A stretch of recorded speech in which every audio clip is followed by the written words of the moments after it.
Transmisje na naszym kanale wracają po świąteczno-noworocznej przerwie i od razu trafia się bardzo ciekawa misja załogowa. Pierwszy załogowy lot w 2024 roku. W dodatku będzie to pierwsza komercyjna misja, z której wszyscy załoganci posiadają europejskie paszporty. Po raz pierwszy w kosmos poleci obywatel Turcji. No i cóż, jedyne co nie jest pierwsze dzisiaj to rakieta Falcon 9 startuje po raz 292. Natomiast misje załogowe z pewnością generują dodatkowe emocje i nie inaczej będzie dzisiaj. Jestem Łukasz Maćkowiak z Kosmogatki i zapraszam na tę pierwszą transmisję w 2024 roku.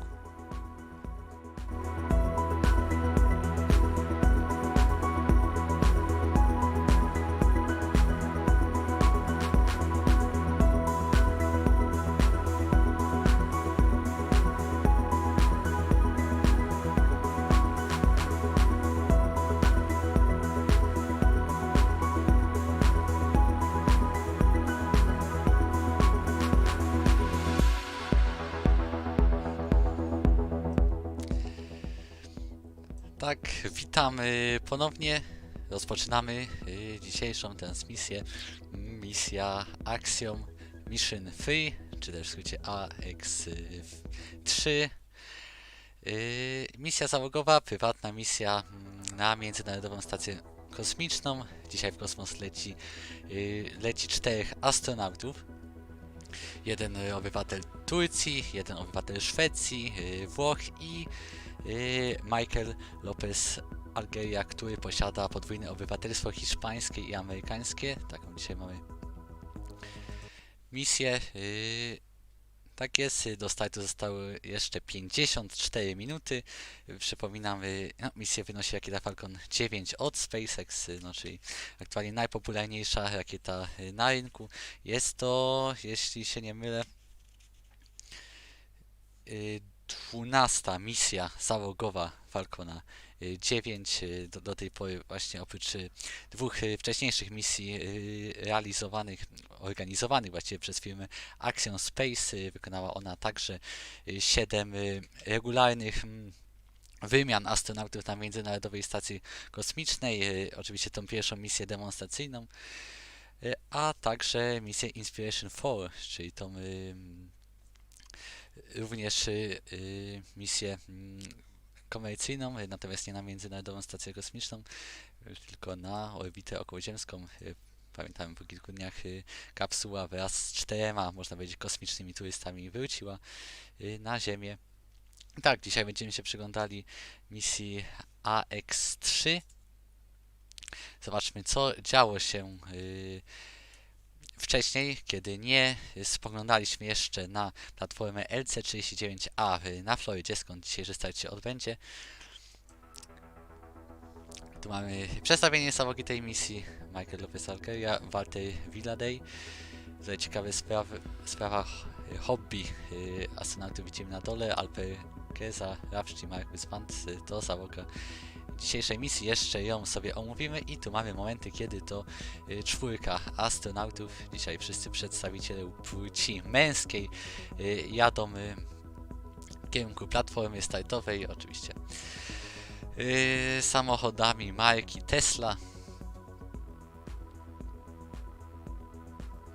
To działo się ponad 3 godziny przed startem.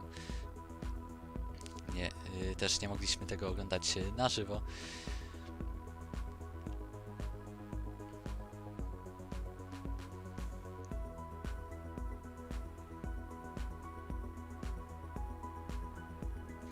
I tu widzimy rakietę Falcon 9, która wykona dzisiejszą misję i wieże koło platformy LC39A. Tak właśnie astronauci wchodzili wewnątrz kapsuły Dragon, również produkcji firmy SpaceX.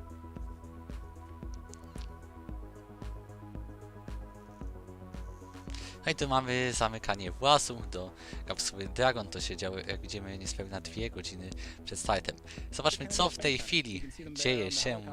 No nie zobaczymy może, co w tej chwili dzieje się właśnie na platformie startowej, gdyż mamy parę nagrań z przelotu załogi helikopterem z widokiem właśnie na rakietę, którą za niedługo udadzą się w kosmos. Oczywiście zapraszam do pisania na czacie, zadawania różnych pytań. No i oczywiście też zawsze bardzo proszę napisać, jak wygląda sprawa z dźwiękiem, czy dobrze mnie słychać, czy coś podgłośnić, coś ściszyć.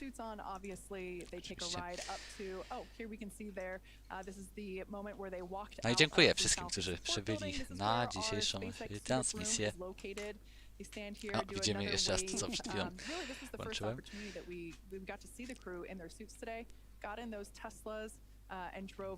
Natomiast tak, jesteśmy 50 minut przed startem, przed nami jeszcze parę ciekawych rzeczy, które wydarzą się właśnie jeszcze przed T-0, czyli przed tym czasem, kiedy rakieta oderwie się od Ziemi. Two Teslas. We have the crew split in half there with some closeout team members that obviously help support them. We lovingly refer to them as the ninjas because we see them all around assisting the crew in things like getting into or ingressing the capsule. So here, this is one of my favorite moments of launch day when they get to see their rocket up close. Tak jest, widzimy następne wydarzenia. Już za niedługo, za 7 minut, to ramię, którym załoganci weszli do Dragona, zostanie wycofane spod rakiety. 3 minuty później nastąpi uzbrojenie systemu ucieczkowego Dragona. Dragon oczywiście jako system ucieczkowy używa tych silników Super Draco, które pierwotnie w zamyśle miały być używane do lądowania Dragona na Ziemi. Właśnie on przy powrocie z kosmosu miał być wyhamowywany tymi silnikami, ale ten projekt w końcu ewoluował w taki sposób, że te silniki są używane tylko jako system ucieczkowy. Oczywiście kapsuła Dragon przy powrocie z kosmosu ląduje na powierzchni oceanu. Jest wyhamowywana za pomocą spadochronu. Później rozpocznie się tankowanie rakiety. Rakieta Falcon 9 używa jako paliwo nafty lotniczej, ale takiej specjalnej, przeznaczonej właśnie do rakiet P1. No a utleniaczem jest ciekły tlen, rzecz jasna, jak sama nazwa wskazuje w sumie. No i właśnie LP1 zostanie zatankowany do całej rakiety, rozpocznie się jego tankowanie do całej rakiety. LOX natomiast zacznie być tankowany do pierwszego stopnia, dopiero 16 minut przed startem będziemy mieli tankowanie ciekłego tlenu do drugiego stopnia. 7 minut przed startem tak zwany engine chill, czyli można to przetłumaczyć jako ochłodzenie po prostu jednostek napędowych silników pierwszego stopnia przed startem, przed ich odpaleniem. 5 minut przed startem kapsuła Dragon przejdzie na swoje wewnętrzne zasilanie. No i już następne wydarzenia widzimy minutę przed startem. Komputer pokładowy przejmie kontrolę nad odliczaniem. Później będziemy już mieli decyzje dotyczące kontynuacji odliczania, no i zapłon silników. Pozostałe części misji, to co wydarzy się po starcie, omówimy nieco później, a w tej chwili czekamy na to, co się wydarzy jeszcze przed tym startem. Przypominam, 40 minuty to ramię, którym załoganci weszli, na przykład odsunie się od rakiety.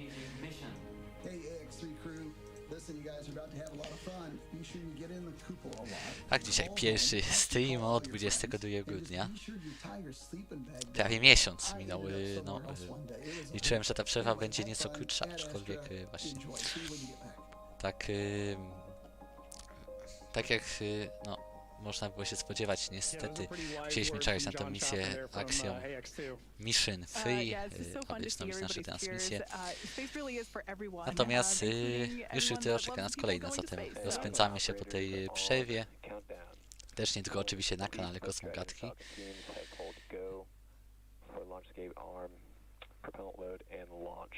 Ale zgłośnie trochę transmisję. Na kanale Kosmogatki też niedługo zaczną się ukazywać filmy.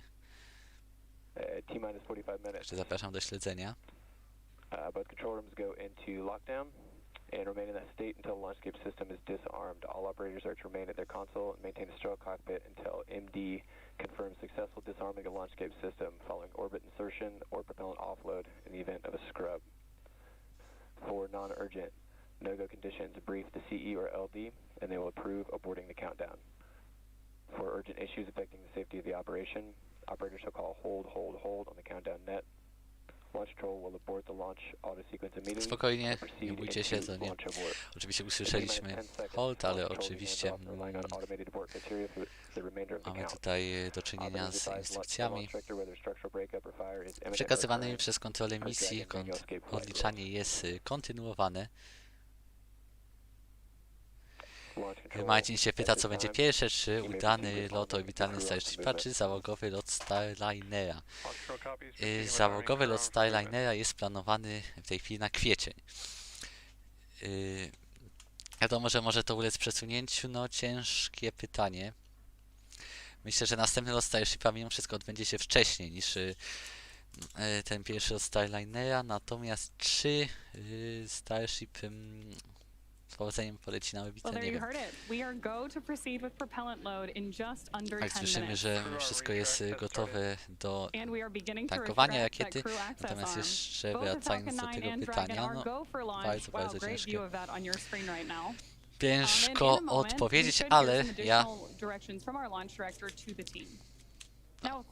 ramię już odsuwa się od rakiet, jak widzimy, czyli nieco wcześniej niż było to w tym oryginalnym timeline'ie.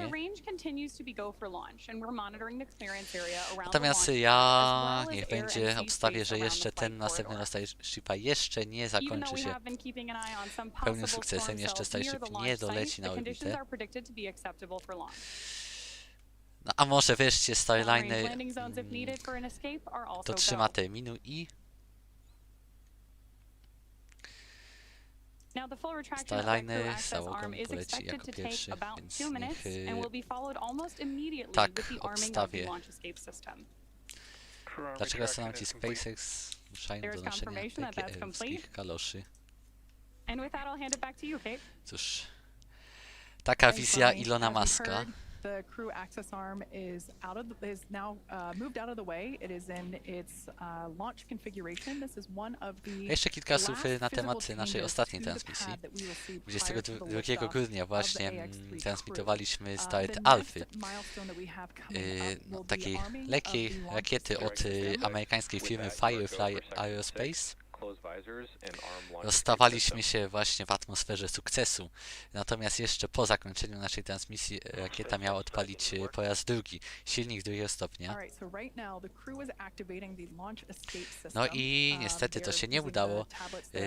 No więc ta misja ostatnia Alfy, którą transmitowaliśmy, zakończyła się częściową porażką, bowiem satelita, to był satelita sił kosmicznych Stanów Zjednoczonych, nie został, tak, które miały przetestować szybszą kalibrację czujników do przyszłych takich urządzeń. Nie został dostarczony na nominalną orbitę, został dostarczony na orbitę o dość niskim perygeum. Szacowało się, że on pozostaje na tej orbicie, no, w optymistycznym wypadku parę miesięcy. No nie wiadomo, nie mamy żadnych aktualizacji, czy ta misja tego satelity zostanie uratowana, czy nie. So, generally speaking, we don't want to activate the Super Dracos, but they're there in case if necessary. Ramię zostało już wycofane od rakiety. Piszcie na czacie, czy stream nie jest za głośno lub za cicho. Też już no w końcu miesiąc bez streama to też już trochę człowiek wyszedł z wprawy. So here, this is our mission control center in here just behind us actually in at SpaceX headquarters in Hawthorne, California. We also have launch control Tak. Mądrze pisze Marcin, Elon przewidział możliwość ataku floryckich krokodyli. No to zastosowanie tych kaloszy w pełni zasadne. Oczywiście zapraszamy, w oczekiwaniu na dzisiejszy start, zapraszamy na stronę Kosmogatki. Tam oczywiście wszystkie najważniejsze, najciekawsze newsy z branży kosmicznej, na przykład ostatnio. Jeszcze o tym debiutanckim starcie Wulkana dzisiaj powiemy, ale właśnie ta amerykańska rakieta od firmy United Launch Alliance wystrzeliła 8 stycznia lądownik księżycowy firmy Astrobotic, to jest też prywatna amerykańska firma. Lądownik Peregrine, to on miał podjąć pierwsze lądowanie amerykańskiego urządzenia od czasu programu Apollo. Zatem trochę lat już minęło. No i niestety do tej próby lądowania nie dojdzie. Za chwilę z lądownikiem się pożegnamy, bowiem on spali się w ziemskiej atmosferze.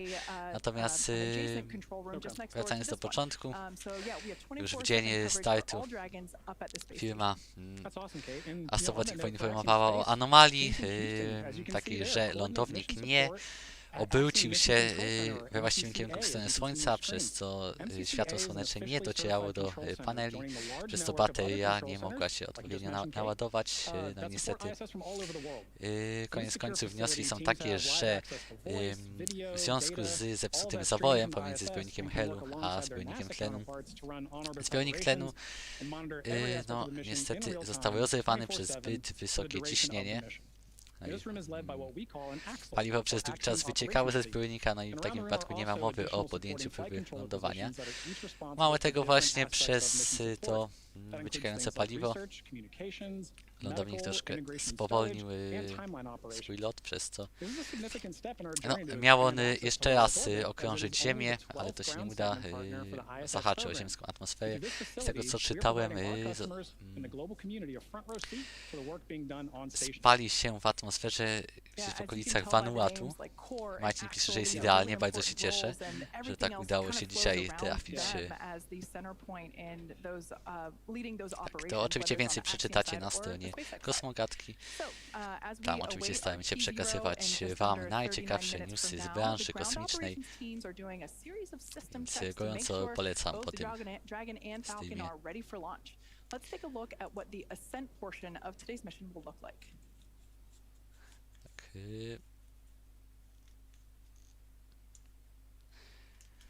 Powinien zostać uzbrojony system ucieczkowy Dragona, a to dlatego, że niedługo rozpoczniemy tankowanie rakiety. To tankowanie rozpocznie się zdaje 35 minut przed startem, czyli jeszcze mamy 3 minuty do tego wydarzenia. Tutaj pokazują nam przebieg tego lotu, ale to jeszcze w dalszym czasie omówimy. 11 polubień, ładna liczba jak na początki naszego kanału.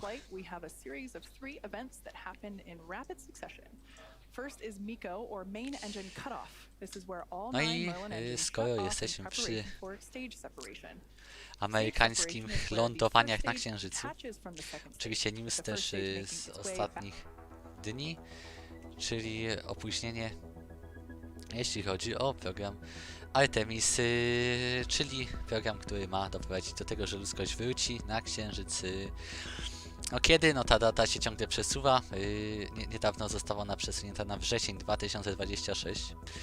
Co i tak jest optymistyczną oczywiście datą przy wielu problemach. Oczywiście rozpoczynając od skafandrów, w którym astronauci mieliby zejść na powierzchnię srebrnego globu, no kończąc oczywiście na samym Starshipie, który ma pełnić funkcję lądownika księżycowego. Podczas pierwszego lądowania na Księżycu wiemy, że do tego programu załapał się też lądownik Blue Origin.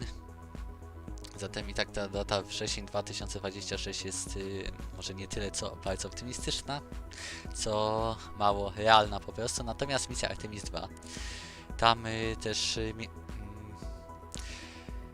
tutaj mamy do czynienia ze sprawą problemów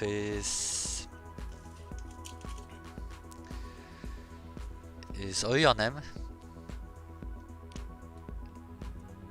z osłoną tajemniczą Oriona. No więc opóźnienie tego startu było bardzo prawdopodobne. On pierwotnie był planowany na końcówkę tego roku, natomiast myślę, że nie spodziewaliśmy się, że zostanie on przesunięty aż do września 2025, zatem jeszcze ponad półtora roku musimy czekać na start misji Artemis II, czyli misji, w której załoga okrąży Księżyc, oczywiście bez lądowania na Księżycu, a następnie wróci na powierzchnię Ziemi. Natomiast opóźnienia dotknęły też stację Gateway. Ona w postaci dwumodułowej miała zostać wystrzelona w październiku 2025. Wiemy, że to się nie stanie. Nie wiadomo, kiedy to się stanie. Nie mamy nowej daty tej misji. To tyle z powrotu Amerykanów na Księżyc. Wiemy, że mamy jeszcze Chiny, które pragną wylądować na Księżycu w 2030 roku. Zobaczymy, jak sprawa się rozwinie.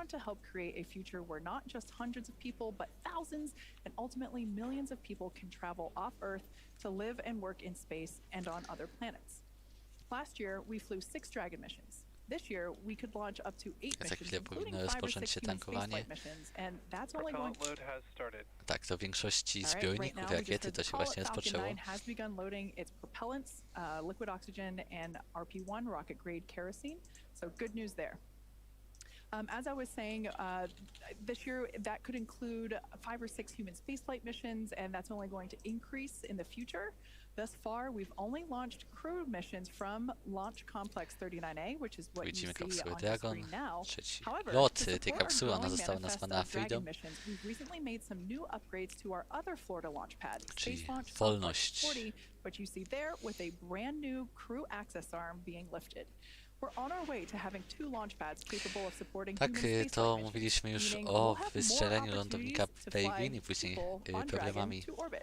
z nim. If you're interested Ale in właśnie helping us advance the future of human drugim spaceflight and newsem potentially fly on a mocnym future w Dragon branży mission, kosmicznej check out związanym tą spacex.com/human misją spaceflight to learn more. był startujący Wulkan. Pierwszy start tej rakiety, debiut. To jest rakieta, która ma zastąpić rodziny rakiet Atlas, Delta, które sięgają lat 60., jeśli to dobrze pamiętam. Rakieta Delta 4 Heavy już wykona tylko jedną misję, zanim przejdzie na emeryturę. Atlas trochę więcej, ale większość z nich będzie z satelitami. Projekt Kuiper od Amazona. Widzimy rakietę Wulkan, oczywiście rakieta, która narodziła się na podstawie Atlasów, natomiast jest to nowa rodzina rakiet. No i oczywiście w przeciwieństwie do Atlasów nie zawiera ona rosyjskich silników. Atlas zawierał rosyjskie silniki. Jeden rosyjski silnik z podwójną dyszą w pierwszym stopniu, natomiast Wulkan zawiera silniki od Blue Origin napędzane metanem. Wulkan stał się tym sposobem, zdaje się, drugą rakietą napędzaną metanem, która dotarła na orbitę. To się właśnie stało 8 stycznia. No niestety nie byliśmy w stanie przeprowadzić transmisji z tego startu. Natomiast ważne wydarzenie z pewnością.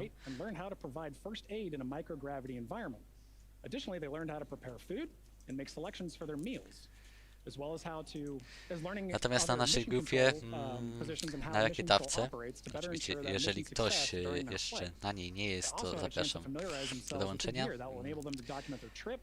Pojawiała się ankieta, ale już kiedyś, parę lat temu, co wystartuje pierwszy. Czy Starship, Wulkan, SLS, nie pamiętam co tam jeszcze było, Glenn. Ja chyba postawiłem na Wulkana. Jak wiemy, przed wulkanem wystartował i SLS, i Starship. Natomiast oczywiście różnica pomiędzy Starshipem a SLS-em i wulkanem jest taka, że SLS i wulkan to są rakiety, które no, nękały opóźnienia, bo ale też są zaprojektowane oczywiście w taki sposób, że już od pierwszej misji były niezawodnymi rakietami, a Starship jest projektowany, dopracowywany w zupełnie inny sposób. Bardziej, oczywiście uczenie się na błędach. And overall teamwork to ensure they really are more than just passengers on the same rocket. The camping and outdoor adventure provides a solid foundation for the team to build on throughout their training. Knowles was definitely a highlight of this cruise preparation and training, and you can hear it in their voices and see it on their faces when they talk about their bond with each other. Oczywiście pamiętajcie, że kosmogatka oczywiście ma również zachęcać do tego tematu, do astronautyki, osoby, które na co dzień nie miały z nią do czynienia, zatem jeżeli czegoś nie rozumiecie, o coś, nawet o podstawowe rzeczy chcecie zapytać, nie bójcie się tego zrobić na czacie. Nie postaram się w prosty sposób wytłumaczyć różne aspekty. Pytanie, jaka jest najbardziej ekstremalna forma ewakuacji po odpaleniu silników? No, po odpaleniu silników w przypadku Dragona, no to tak czy siak są odpalane te silniki z Super Draco i która oddala się od rakiety. To raczej nie ma, też po odpaleniu silników to raczej nie ma wpływu na jakiej jest wysokości, no chyba, że już oczywiście rakieta ucieka poza ziemską atmosferę.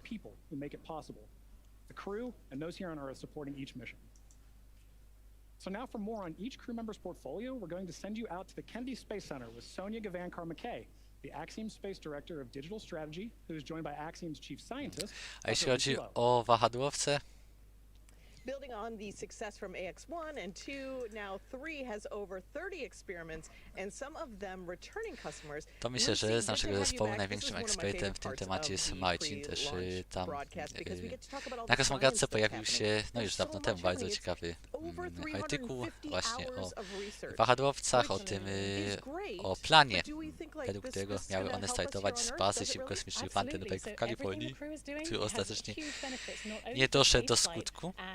Advancing exploration goals for humanity, but a lot of the research they're doing is really based on benefiting humans down here on Earth, whether it's healthcare, medicine, different kinds of technology applications. Muszę was bardzo przeprosić, że czasami muszę tutaj nawilżyć jamę ustną, ale już powoli gardło mi wysiada. Mam nadzieję, że wytrzymam do końca dzisiejszej transmisji. Companies that they're working with. Excellent. Turkey, it's all about bringing all of Turkey together.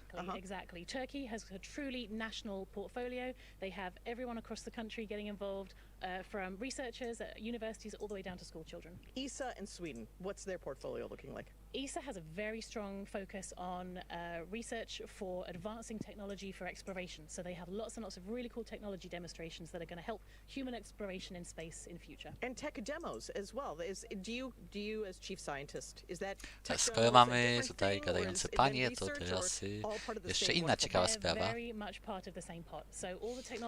Bo wiemy, w czasie braku naszych transmisji stało się to po raz pierwszy od, za chwilę powiem ilu razy utracono booster, od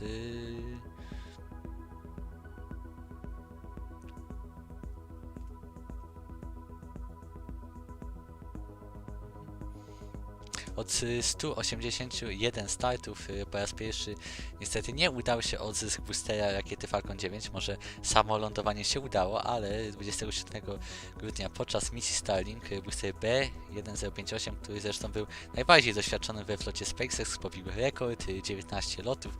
W tym 19 locie wylądowały na platformie na oceanie Just Read the Instructions. Samo lądowanie się udało, ale później, kiedy ta barka mierzyła się z wiatrem, booster się przewrócił i oczywiście to koniec jego kariery. W takim stanie powrócił do portu na Przylądku Canaveral wyniósł on podczas swojej kariery 869 satelitów. Oczywiście zdecydowanie większość z nich to Starlinki, ale rozpoczął swoją karierę misją bardzo ważną. Crew Demo 2, czyli misja, w której Amerykanie przywrócili swoją zdolność do wynoszenia ludzi na Międzynarodową Stację Kosmiczną. Zatem ten legendarny booster niestety być może trafi do muzeum. Mamy jeszcze 26 minut do startu, szybko to leci. The Turkish Space Agency, otherwise known as TUA, they have 70 types of diseases that they're going to be researching with AI technology. Yes, so they have a really cool. Jeśli chodzi o ciekawe liczby dzisiejszego startu, jak mówiłem, 292 start Falcona 9. W poprzednim roku było blisko, żeby w ciągu tych 365 dni Falcon 9 wystartował 4 razy, ostatecznie skończyło się na 96.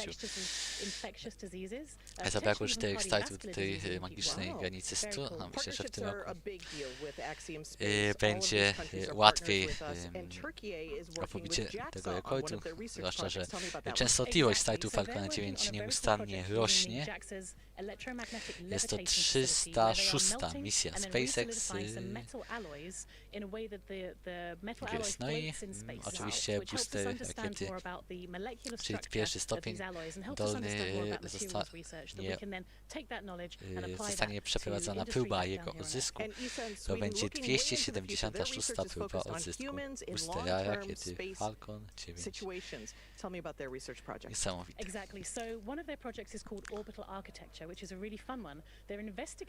A jeśli chodzi właśnie o boostery, o lądowanie boosterów rakiety Falcon 9, ponownie przenosimy się na stronę kosmogat.pl. No, ciekawy projekt prowadził Marcin. Każdego dnia na naszej stronie oraz na naszych profilach społecznościowych umieszczał informacje na ciekawe wpisy o tym, co wydarzyło się tego dnia w historii lotów kosmicznych. Wczoraj ostatni taki wpis miał miejsce, zatem oczywiście bardzo chciałbym podziękować Marcinowi, że zaangażował się bardzo w tę inicjatywę. No i ten ostatni właśnie dotyczył ostatniego lotu Falcona 9V11, no, który rozpoczął próby odzysku pierwszego stopnia. Żadna z nich niestety nie doszła, nie zakończyła się sukcesem, co możecie tutaj przeczytać. No ale z pewnością był to ważny krok w drodze do odzysku pierwszego stopnia, co udało się już 250 razy w historii lotu Falcona 9. Niesamowite. 250 razy SpaceX z powodzeniem sprowadziło swój booster na Ziemię. And mission patches really are a way of showing that symbolism and showing how unique that is, right? So they end up everywhere. There's one in that Dragon capsule. There's a few in that Dragon capsule now, I think, right? Oh, yeah. But they end up in white rooms. They end up on orbit. They end up on laptops and notebooks. It's a very big deal for crew to be central in helping design this patch because it's such a lasting mark of their Oczywiście jeszcze raz dedication and hard work. zachęcam do And the aktywności Ax-3 crew has put their mark on spaceflight na history with czacie. the Ax-3 mission patch. All 4 astronauts are highlighted by their names, star, and unique graphics for each nation that they represent. With the commander, Michael Jest to Lopez trzecia holding dual misja citizenship, Axiom 5 national flags mark Space. the No, top to jest edge. prywatna amerykańska firma, The która właśnie destination, organizuje International takie Space Station, is wyprawy an na anchoring element in the middle. Międzynarodową And interesting to note, the Stację ISS Kosmiczną. resembles pilot's wings. So it should be no surprise, given that all 4 members are No i indeed właśnie pilots. zobaczmy, jak wyglądały poprzednie misje Axiom Space. Pierwsza Ax-1 odbyła się, już mówię, 8 kwietnia 2022 roku. Tam również poleciał Michael Lopez Alegria, ten sam, który leci dzisiaj ponownie na Międzynarodową Stację Kosmiczną już po raz 6. O tym też jeszcze powiemy. Chyba nieco się rozmazałem.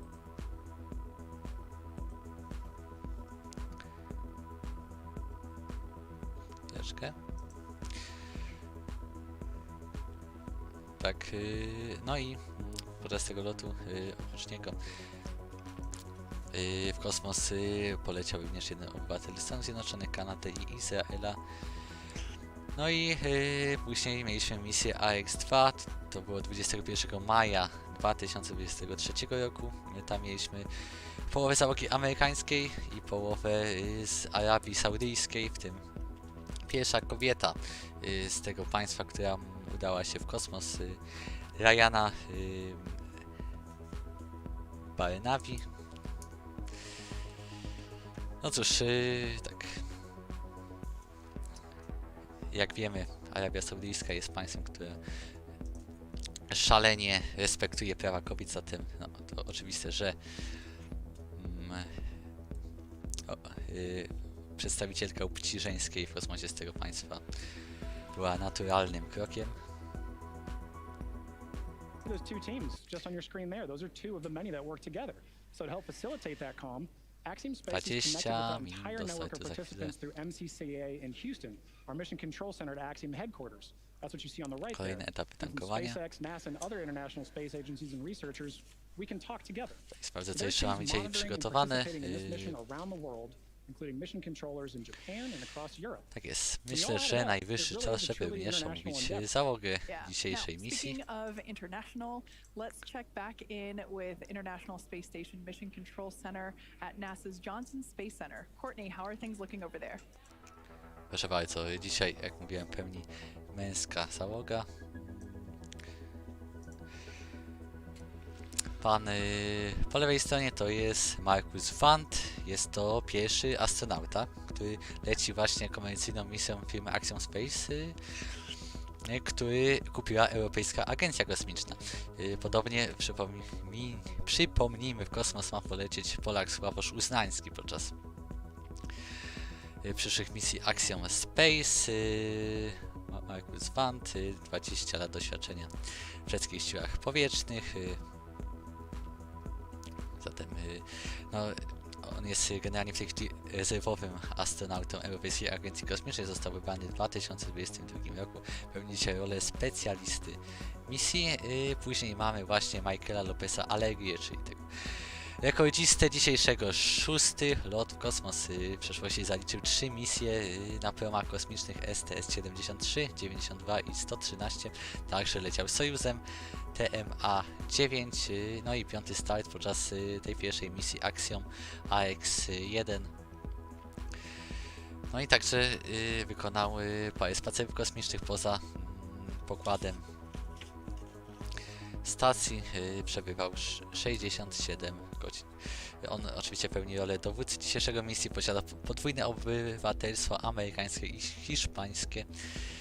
Następny członek załogi to jest Włoch, no, tak jak w przypadku Markusa Wandta, to jest jego pierwszy lot w kosmos, Walter Villadej, pułkownik polskich sił kosmicznych. Brał udział w misjach w Afganistanie, no i także on, no właśnie powiedziałem, że to jest pierwszy lot w kosmos, zależy jak traktować granice kosmosu, gdyż on już brał udział w misji suborbitalnej statku Spaceship 2 od Virgin Galactic podczas misji Unity 23. Natomiast jak wiemy, Spaceship 2 wznosi się na granicę 80 kilku kilometrów, umowna granica kosmosu to jest kilometrów 100. Natomiast oczywiście w Ameryce taki lot uprawnia, no bo amerykańska granica kosmosu to 80 km, uprawnia do uzyskania tytułu astronauty. Natomiast jest to jego pierwszy lot na orbitę, na Międzynarodową Stację Kosmiczną, żeby być precyzyjnym. I Alper Gezerawci, obywatel Turcji, również związany z siłami powietrznymi, 15 lat doświadczenia jako pilot myśliwców. Będzie to pierwszy obywatel Turcji w kosmosie, taki zupełnie pierwszy. Natomiast tak jak mówiłem, no sam Axiom reklamuje, że to jest pierwsza w pełni europejska komercyjna misja.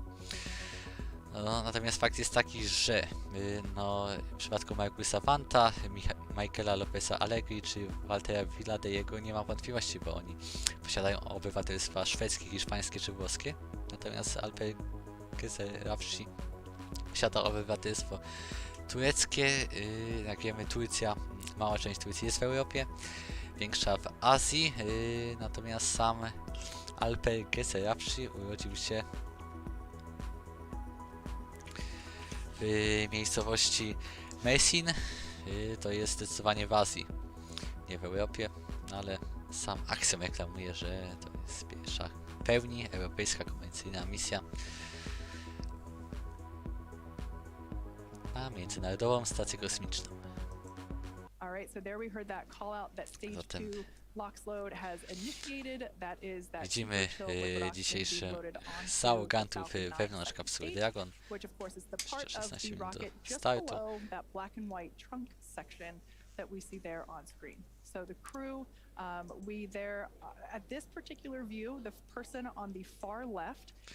Mówiłem już, że dzisiaj odbędzie się oczywiście kolejna próba odzyskania tego pierwszego stopnia rakiety, który służy do wyniesienia drugiego stopnia wraz z kapsułą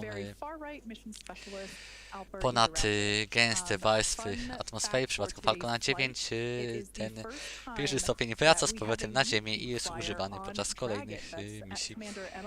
Dzisiaj leci w kosmos booster B1080, to jest booster, który wykonał wcześniej 4 misje.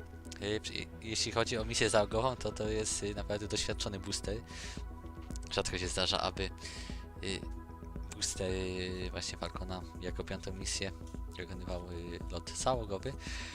No i rozpoczął swoją karierę poprzednią misją Axiom, Ax-3, później wyniósł teleskop Euklida i wykonał 2 misje Starlink, a dzisiaj zostanie podjęta próba jego zysku poprzez lądowanie na platformie LZ-1.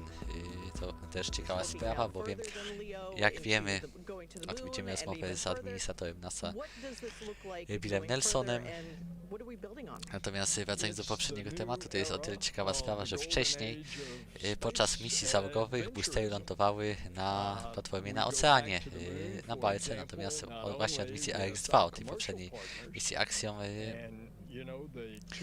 również SpaceX ląduje nimi na lądzie.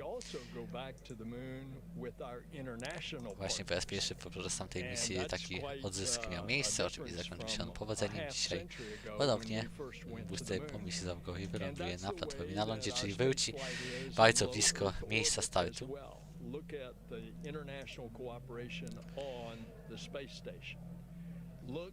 A że już jesteśmy przy miejscu startu, no zobaczmy oczywiście skąd odbędzie się dzisiejsza misja, platforma LC-39A, Floryda, Przylądek Canaveral, stąd kiedyś latały firmy kosmiczne. Startował Saturn 5, teraz w tej chwili stąd loty załogowe wykonuje oczywiście nie tylko załogowe, także inne bezzałogowe loty Falcona 9 czy też Falcona Heavy. Firma SpaceX. Natomiast booster wyląduje na platformie LZ-1, która jest ulokowana tutaj. Tutaj wyląduje booster rakiety, no i tu widzimy teraz jak będzie wyglądała trajektoria tej misji. Widzimy miejsce startu, na czerwono widzimy momenty, w których będą odpalone silniki rakiety. Widzimy działanie pierwszego stopnia, tu zostanie wyłączony silnik pierwszego stopnia, on oddzieli się od rakiety. Tu będzie lot na orbitę kontynuował drugi stopień, natomiast pierwszy wykona kolejne odpalenie, aby, jak widzimy, zawrócić w kierunku Przylądka Canaveral. Tutaj wykona przy powrocie kolejne odpalenie w celu wyhamowania nieco prędkości, no i wyląduje na platformie LZ-1. Także ciekawie to wygląda. Tutaj drugi stopień będzie kontynuował swój lot. Tutaj widzimy wyłączy swój pojedynczy silnik. Pierwszy stopień jest wyposażony w przypadku Falcona 9 w 9 silników Merlin, drugi jeden silnik Merlin, lecz z wydłużoną dyszą, czyli przystosowany do pracy w próżni. for low Earth orbit. And I am certainly hopeful that they are going to be successful and that increasingly as they do research. No tutaj nieco kawałek po tym odpaleniu kapsuła Dragon oddzieli się od drugiego stopnia, już będzie samodzielnie kontynuowała swój lot, przeleci nad Europą, natomiast nie nad Polską, ale gdyby przeleciała nad Polską, to nie byłoby jej widać, gdyż jest za późno, żeby światło słoneczne odbijało się od Dragona i żeby było go widać z terytorium Polski.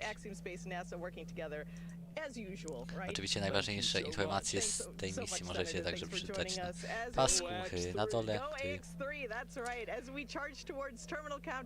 cały czas przewija się na dole ekranu, aż tylko 11 minut do startu. Man, I am excited. We are getting very close.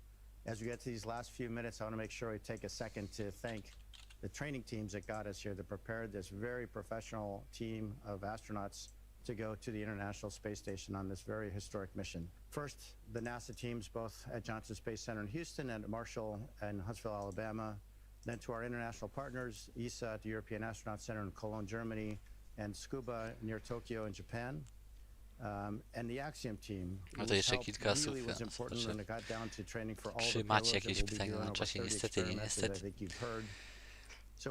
Mamy aż 33 wyświetlenia dzisiaj, 12 polubień, zatem bardzo ładne liczby. Cieszę się, że po tej przerwie nie zapomnieliście o naszych transmisjach.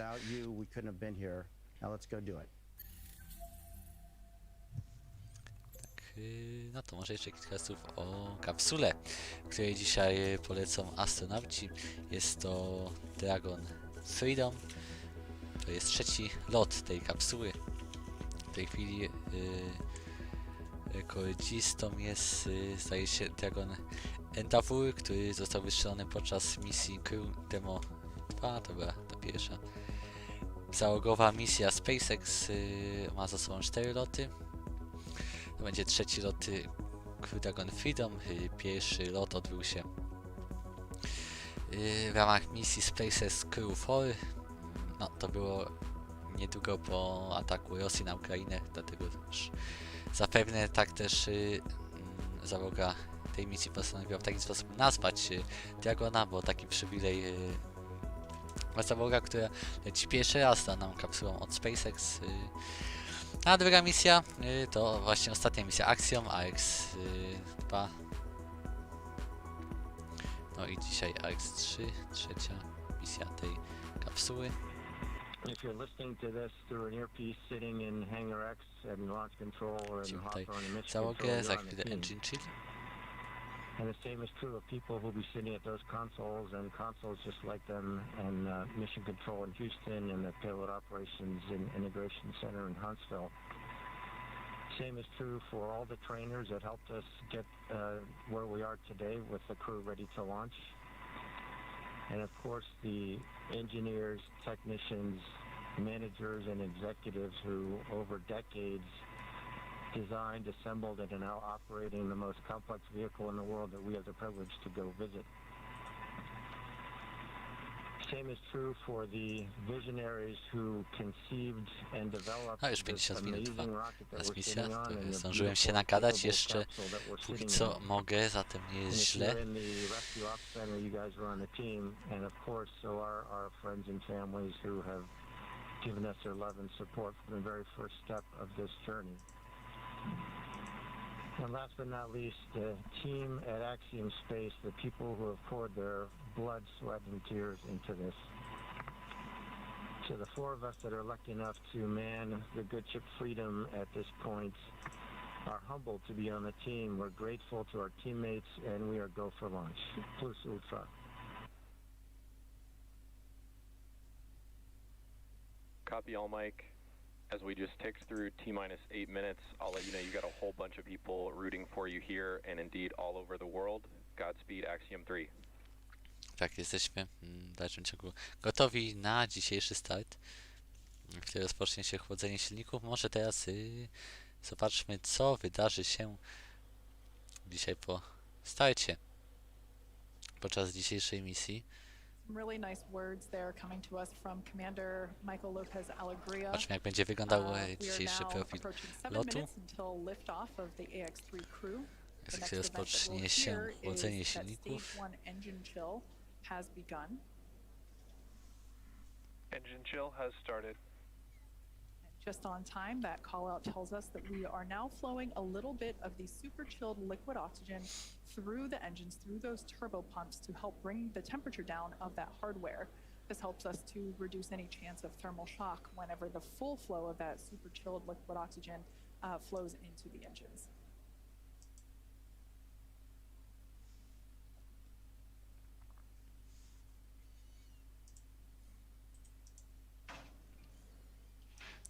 Lock load continues for Falcon 9. Mamy. Tak jest, minutę przed startem komputer pokładowy przejmie kontrolę nad odliczaniem, nad tymi procedurami przedstartowymi. Najważniejszymi 45 sekund przed startem usłyszymy komunikat dyrektora startu, czy odliczanie będzie kontynuowane, czy rakieta jest gotowa do startu. 3 sekundy przed T-0 odpalone zostanie 9 silników Merlin w pierwszym stopniu. No i po 3 sekundach platforma wypuści rakietę, która wystartuje wraz z czteroosobową załogą w kierunku Międzynarodowej Stacji Kosmicznej. Przypominam, w przypadku tej misji okno startowe jest natychmiastowe. Jeżeli mielibyśmy jakiś postój w odliczaniu, to już dzisiaj startu nie będzie. Wcześniej, jeszcze przed transmisją, usłyszałem, że następny możliwy termin w przypadku, gdyby nie udało się dzisiaj wystartować, miałby miejsce w sobotę o 16 czasu wschodniego, czyli chyba 22 czasu polskiego, jeżeli się nie mylę. Natomiast jeżeli start się uda, albo inaczej, jeżeli do startu dojdzie, to minutę i 12 sekund po starcie rakieta przejdzie przez punkt maksymalnego ciśnienia dynamicznego, z którym musi konstrukcja się mierzyć. Taki newralgiczny punkt dla konstrukcji rakiety. Po 2 minutach i 29 sekundach będziemy mieli separację tego pierwszego dolnego stopnia, który wróci na Ziemię, natomiast drugi stopień będzie kontynuował lot na orbitę Ziemi.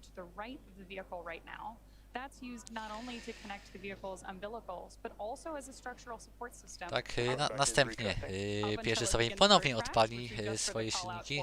Tym razem, jak już pokazywałem na Flight Clubie, aby wrócić w okolice miejsca startu, gdzie później wyląduje, włączy je oczywiście jeszcze raz przed gęszczymi warstwami atmosfery i jeszcze kolejny raz. Łącznie pierwszy stopień wykona dzisiaj 4 odpalenia swoich silników wraz ze startem. Ten ostatni raz, żeby wylądować, natomiast w przypadku tego ostatniego już tylko 1 z tych 9 silników zostanie włączony. W przypadku ponownego wejścia w atmosferę 3 z 9 silników zostaną wyłączone. 8 minut 48 sekund po starcie silnik drugiego stopnia zostanie wyłączony. To będzie oznaczało, że drugi stopień wraz z kapsułą Dragon jest już na orbicie. 12 sekund po starcie Dragon oddzieli się wraz z tym w cudzysłowie bagażnikiem, który widziałem pod Dragonem, gdzie jest miejsce na niehermetyczny ładunek. No i 46 sekund później otworzy się to, co widzimy tutaj. Pozwolę to, czyli jak to przetłumaczyłem, pokrywa dziobowa. Tam pod nią znajduje się m.in. port dokujący. To zostanie otwarte 46 sekund po separacji Dragona. Jak widzimy, to ramię przytrzymujące rakietę oddala się powoli od rakiety. Jesteśmy coraz bliżej startu. At liftoff stage 1 combined between that RP1 is in terminal count and is on internal power. There is confirmation that Dragon is on internal power and headed into the final minutes of our automatycznie countdown. nasz tutaj pasek spokój się przewijał. Właściwie mogli widzieć, co za niedługo się wydarzy. As I was saying earlier, at liftoff, Falcon 9 will be burning nearly 700 gallons of fuel per second. great views there too of our crew inside Dragon, awaiting liftoff just over 2 minutes from now. Przybywa nam wyświetleń. W końcu już tylko 2 minuty do startu.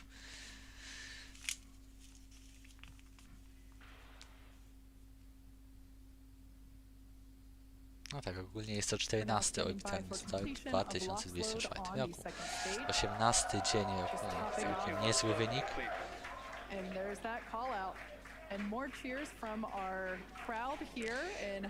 A jeszcze dodam, że ta 4-osobowa załoga leci na Międzynarodową Stację Kosmiczną na 14 dni. Jeżeli start się dzisiaj odbędzie, dokowanie odbędzie się w sobotę o 11:15 czasu polskiego.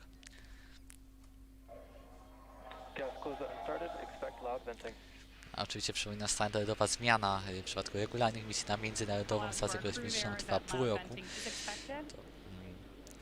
Zatem ten czas w przypadku takiej konwencyjnej misji jest zdecydowanie krótszy. Końcowe odliczanie, zatem już nie będę tutaj Wam przeszkadzał w słuchaniu transmisji, troszkę głośnie. Oglądamy.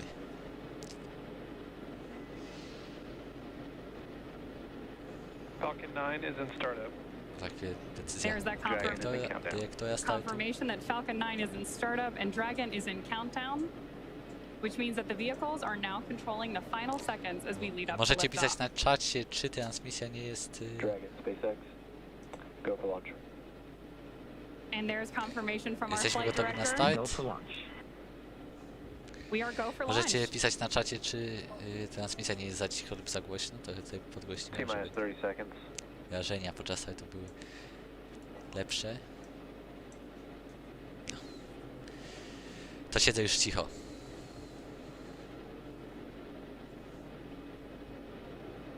T-minus 15.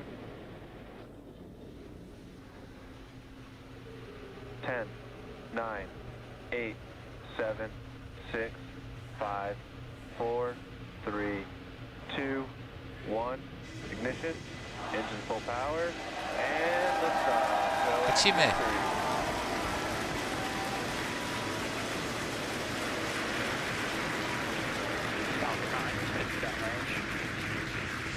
Pierwsza załoga w tym roku leci w kosmos.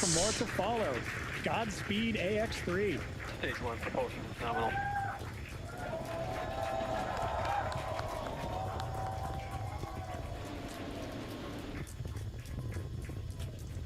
Of course, if you are just joining us, this is the launch of the Axiom 3 launch to the International Space Station. Those incredible views on your screen, and there's our first shot of the Ax-3 crew inside Dragon on ascent. Now, in just a few seconds here, we should hear the call out that Falcon 9... power and telemetry. Stage 1 throttle down. There's that call out that Falcon 9's engines are throttling down to help us pass through the period of maximum dynamic pressure during ascent. Max Q. There's that call out for Max Q. Falcon 9 is supersonic. And that Falcon 9 is going faster than the speed of Za chwilę sound. punkt maksymalnego ciśnienia, czy tak zwany max Q. Now, at this point, we will begin to throttle Falcon 9's engines back up. Stage 1 throttle up. There's that call out for mission control as well. Przed tym punktem As ciąg our silników jest Ax-3 nieco crew zmniejszany, continues on teraz their way to ponownie space. ich moc jest zwiększana. A propos jeszcze obuczenia silników, to nie wiem jak było, to u was słychać. Natomiast w przypadku transmisji SpaceX akurat nie ma tego fajnego dźwięku. Najbardziej mi się podoba podczas transmisji Rocket Laba. Jeszcze jak w nocy się ogląda start, to w ogóle jest cudownie. Stage 1 Bravo. Copy 1 Bravo. That call there was one of the abort mode callouts that the crew is calling out as they are making their ascent on Falcon 9.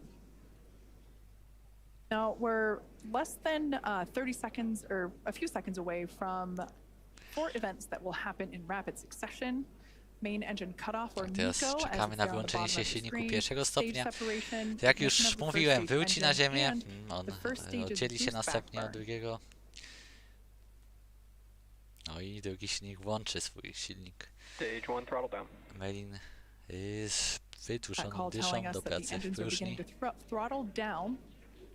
Tak, mamy wyłączenie i Stage separation confirmed. potwierdzenie separacji. Nie mamy widoku z rakiety, natomiast widzimy nieefektowne spaliny z ziemi. Silnik drugiego stopnia również został odpalony. Teraz widzimy, że silniki pierwszego stopnia również zostały odpalone. On obrócił się szybko, niemalże w przeciwnym kierunku i wraca na Ziemię. A co ciekawe, jak widzimy, po prawej stronie mamy nietypowe, już nie widzimy, ale mamy nietypową sytuację, bowiem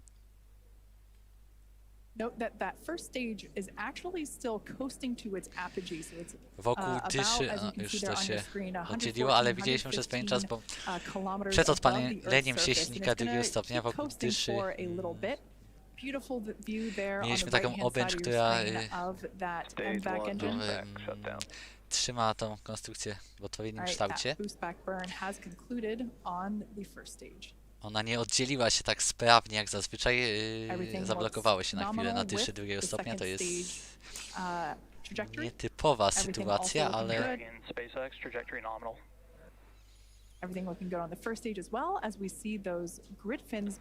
nietypowa, ale raczej chyba nie powinna nas niepokoić. Pierwszy stopień już wyłączył swoje silniki, teraz będzie trajektorią balistyczną wracał w pobliże miejsca startu. Następne jego odpalenie zostanie zrealizowane, aby wyhamować go nieco przed gęstszymi warstwami atmosfery.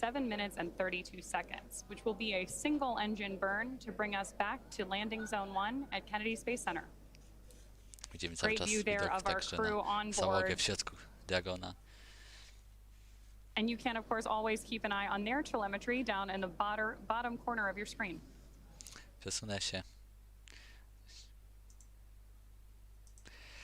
Przesunę się.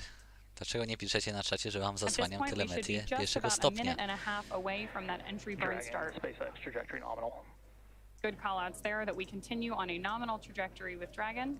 SpaceX Dragon, we copy. To pójdziemy do And góry. acknowledgement from the crew. Widzimy, już troszkę obniża swą wysokość pierwszy stopień, zbliża się do 10 000 km na godzinę, prędkość orbitalna oczywiście około 27 000 km na godzinę. W ogóle kapsuła Dragon leci oczywiście docelowana na trajektorię o wysokości 470 km, na której porusza się Międzynarodowa Stacja Kosmiczna, natomiast ona jeszcze na tą stację kosmiczną dotrze przy użyciu własnych silniczków Draco. Za ich pomocą będzie podwyższała swoją trajektorię, a zostanie tutaj wypuszczona na niższej wysokości. Za chwilę będziemy mieli odpalenie 3 silników pierwszego stopnia w celu wyhamowania przed gęstszymi warstwami atmosfery. And we are expecting about 2.5 more minutes from that second engine burn.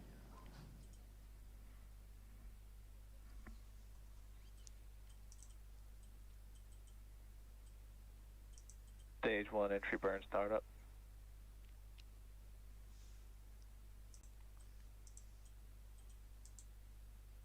Stage 1 entry burn shutdown. Tak, tutaj w przypadku misji, w których pierwszy stopień ląduje na platformie na oceanie, to odpalenie jest dłuższe niż w przypadku takich misji jak dzisiaj, kiedy to pierwszy stopień ląduje na lądzie. The next burn will be the landing burn. As I mentioned before, we're heading back to landing zone 1. I za chwilę lądowanie. Right now. Dragon, SpaceX, trajectory nominal. Everything continues to look nominal for the second stage there on the right-hand side of your screen. These views really are breathtaking. Zachmurzony dzisiaj Przylądek Canaveral, zatem views of both the first stage on the left and the second stage on the right. Right through these clouds should be our first view. Once again, there it is. Just like magic, we see landing zone 1. Ładnie to wygląda, ładnie. Crowds cheering here at SpaceX Mission Control Hawthorne as we tune in to see if we stick the landing. Jedna trochę dłużej się rozkładała, ale efekt taki, do jakiego się przyzwyczailiśmy, czyli udane lądowanie boostera. Piąte lądowanie boostera B1080. No i to jest booster, który wyniósł już 2 misje załogowe, 2 misje realizowane przez firmę Axiom Space. Or SECO, as it's referred to there at the bottom of your screen. Second stage will coast for a few minutes until Dragon is commanded to separate. I następne wydarzenie to zakończenie przez drugi stopień swojej pracy, osiągnięcie prędkości orbitalnej i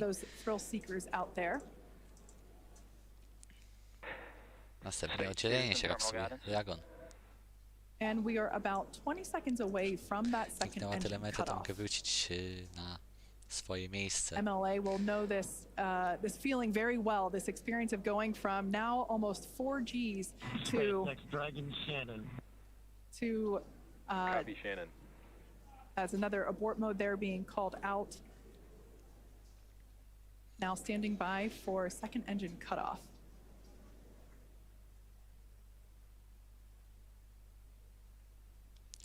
Mamy wyłączenie się silnika. Invac shutdown.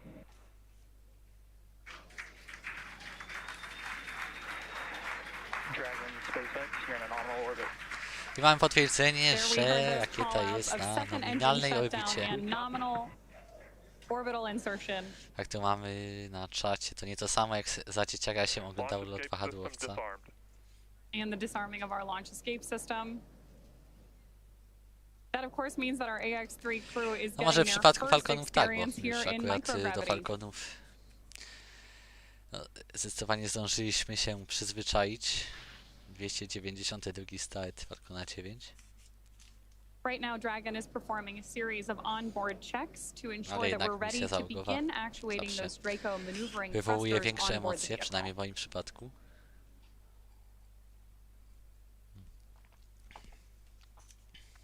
Now, as we prepare for Dragon separation, we should have a great camera view here in just a couple of minutes. Oh wow, and beautiful views of the Earth, and our MVAC engine up there in orbit as well. Kończy już mi się niestety substancja służąca do nawilżania jamy ustnej, ale spokojnie, nie zawiera ona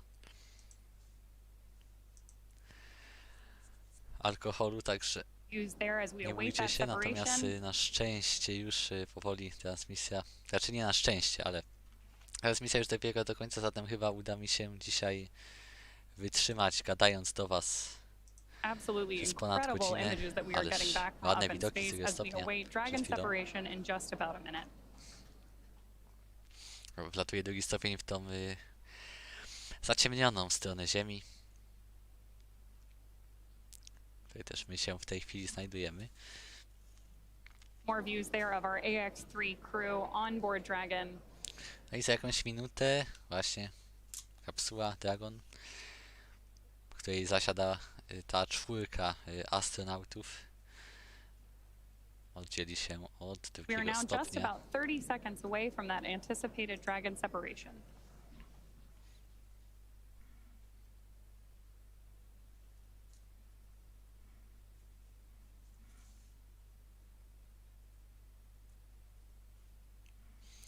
W ogóle oprócz oczywiście załogi jeszcze na pokładzie Dragona przemycanych przemycanych jest 30 eksperymentów naukowych. No, jak jest to opisywane, są to eksperymenty o dużym krajowym znaczeniu, no, czyli pewnie jakieś wybrane na rynku kosmicznym tych państw, które reprezentują poszczególni załoganci dzisiejszej misji. Będą mieli na pewno intensywne 2 tygodnie na pokładzie orbitalnego laboratorium. Za chwilę powinna być separacja tego. Deployment, among other things, which as Kate mentioned earlier, to się właśnie there we dzieje. go. Dragon separation confirmed. As you can see, Dragon has separated from the second stage. A pretty cool view here looking up at the heat shield that will return the Ax-3 crew back to Earth in just about 2 weeks. So this is our first view of Ax-3 flying free. Tak jak nam tutaj pani mówi, to czarne. Które się znajduje tak jakby wewnątrz tego bagażniku Dragona, to jest osłona tajemniczna. No to fajnie wygląda. Silniczki Draco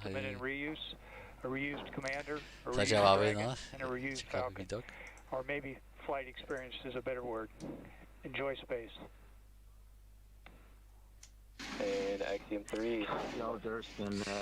No, dlatego też tak dobrze te spaliny widać, gdyż no, spaliny. Ale dobrze tę substancję widać, gdyż no, w tej chwili już kapsuła Dragon znajduje się, powiedzmy, po tej zaciemnionej stronie Ziemi, ale jeszcze no, przez tą wysokość ponad 200 km Słońce oświetla wydostające się z silniczków jako substancje.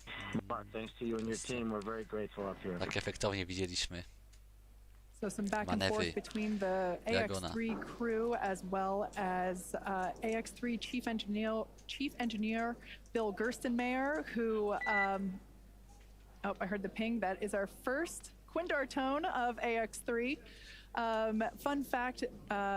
Bill Gerstenmayer was actually chief engineer on Ax-1, which is the mission that MLA was also commander of. So if you want to talk about reuse, we also have some reuse on our side as well. We also heard some nice words from launch director Mark Soltis. So just some really nice communication from both the Falcon team and the Dragon team Ten pasek z boku możemy już Ax-3 wyłączyć. And with that, our Ax-3 crew is in orbit and on their way to the International Space Station. Obviously, great views of the crew there. And now można powiedzieć nowych astronautów. Jeden, który już odbył misję suborbitalną. The crew's getting right into it. I love it. Dzięki firmie Virgin Galactic, no i Michael Lopez Algeria, dla którego to jest już 6. lot na Międzynarodową Stację Kosmiczną.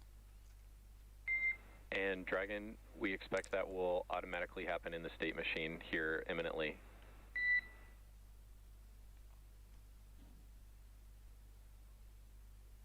So with that, we are going to throw it back over. We see hooks still traveling. Okay, we stand by. No zatem teraz kapsuła Dragon za pomocą swoich silniczków Draco będzie stopniowo podwyższała trajektorię, aż w końcu w sobotę spotka się z Międzynarodową Stacją Kosmiczną. Dokowanie jest zaplanowane na 11:15. Zadokuje do modułu Harmony amerykańskiego, rzecz jasna. No i tam pozostanie przez około 14 dni. Jeszcze dokładnego terminu powrotu astronautów nie znamy. And confirmation that we're getting nominal checkouts of those Draco thrusters on board Dragon. Tak, słyszałem wszystko, że do tej pory odbywa się zgodnie z planem. Copy, great news.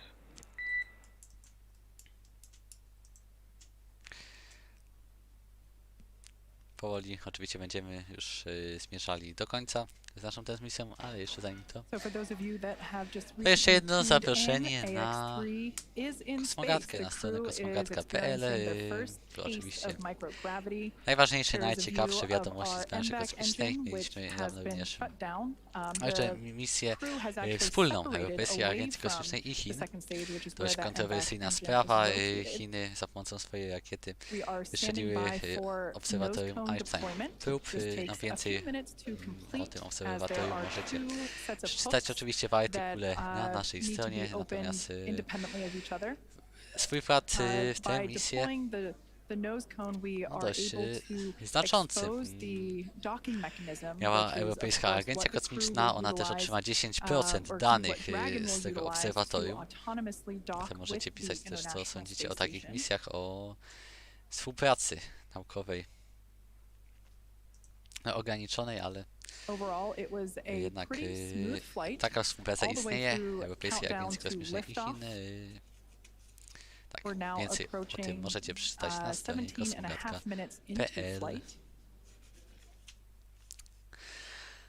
Zatem udana misja, udany start w kierunku Międzynarodowej Stacji Kosmicznej trzeciej komercyjnej misji organizowanej przez Axiom Space.